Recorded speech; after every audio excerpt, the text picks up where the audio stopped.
The Chargers had been expected widely to pursue Patriots cornerback J.C. Jackson. It wasn't a 12:01 Eastern deal. Maybe the time change had something to do with it, but word has since emerged that the Chargers are expected to sign Jackson to a 5-year, $82.5 million deal with $40 million guaranteed. That doesn't mean it's guaranteed at signing. What happens is the deals eventually percolate. We break them down at PFT to show what they're really worth. Are they good? Are they bad? A lot of it's in the eye of the beholder. But the initial reports are always slanted toward making them look bigger than they are. The reporters go along with it. It's part of the quid pro quo. I've been banging that drum for years. It's ridiculous, but it's the way it is. And the big numbers get out there because that's what the agents want. So it's 5 years, 82.5. When we get a chance to break it down, we'll see what it really is, how long the deal really lasts. The Amari Cooper contract is the best example. It was 5 years, $100 million. The Cowboys paid out $40 million over 2, and they were ready to move on after that. Right. They had to trade him and hardly got anything for him. So we'll see what this Jackson deal's worth. But he got his reward. Undrafted guy, restricted free agent last year. He has gotten his financial reward on the open market. That's what free agency is supposed to be. The franchise tag keeps guys from getting this generational payday. The Patriots didn't tag Jackson. Jackson gets paid.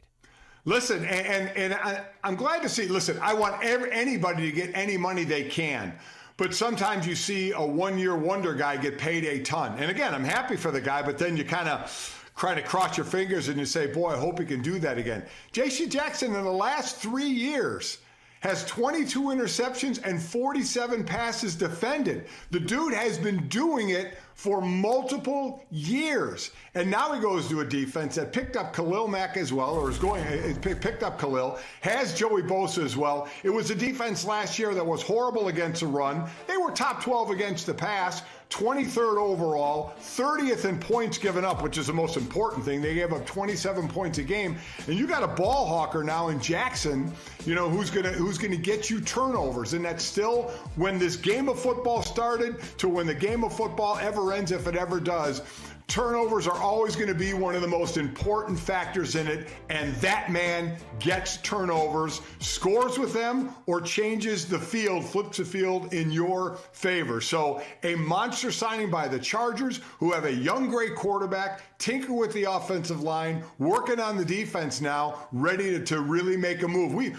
I think we both agree it's a team that has the arrow pointing up, and they're really, really skyrocketing that arrow right now. Competing in a difficult division, competing in a difficult city. I think that's a big part of it too, Mike Golick. You got the Rams in your stadium waving around that Lombardi Trophy. First weekend of the season, they're going to be hoisting a banner. I don't know if they take the banners down when the Chargers play, but you know, either the banner or the hooks they put the banner on will be there as a reminder every time the Chargers play in that stadium. And Khalil Mack, kind of their Aaron Donald. And there was a time when Khalil Mack and Aaron Donald were the two best defensive players in the NFL. Mack has fallen off, but they get Mack. Now they get their answer to Jalen Ramsey. He didn't get Ramsey money, though. That's the other thing, too. He wanted 5 years, $100 million. He got 5 years, $82.5.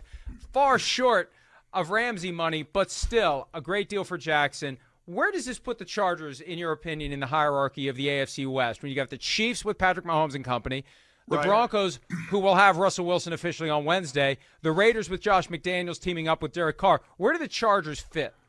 To me, they're second. To me, they're behind the Chiefs. I think it's, and I think it's close. After the Chiefs, I think it's the Chargers, and then not really far back is Denver and the Raiders. Let's see what the Raiders are going to do. But Denver, you needed to upgrade a quarterback, and you absolutely upgraded that quarterback. As I've talked about before, from the receivers to the two-headed running back system they have, which I like there.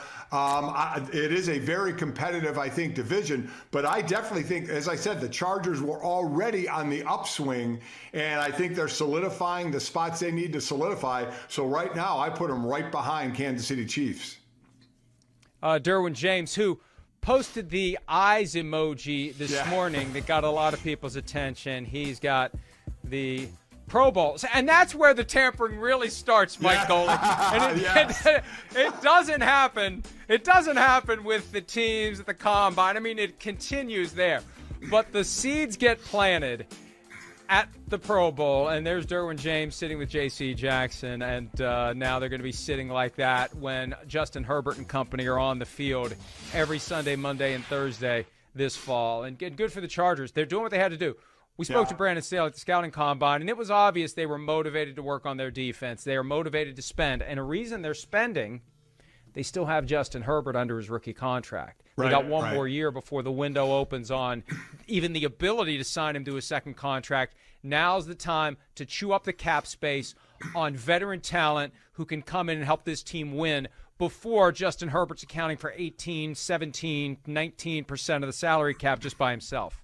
Well, you see, the Chiefs did that, right? They signed Mahomes in that big deal, but his deal doesn't kick in until, this year, I think? And they were able to re-sign some of the guys they wanted to re-sign for good money because that quarterback was on the rookie deal. That's the beauty of when you get a quarterback and he starts to pan out for you early. You say, okay, we don't have to think about replacing our quarterback. We can work on everything else. That's the beauty of a Justin Herbert, of what a Josh Allen did early on. Obviously, a Patrick Mahomes. It puts you in position to say, we can get their mega deal out of the way, but we don't have to start their mega cap space number for a couple of years while we can reel in some more talent. So we're hitting the ground running. I think the Chargers are doing that well.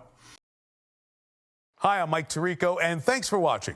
Make sure to hit subscribe for the latest news and highlights from NBC Sports.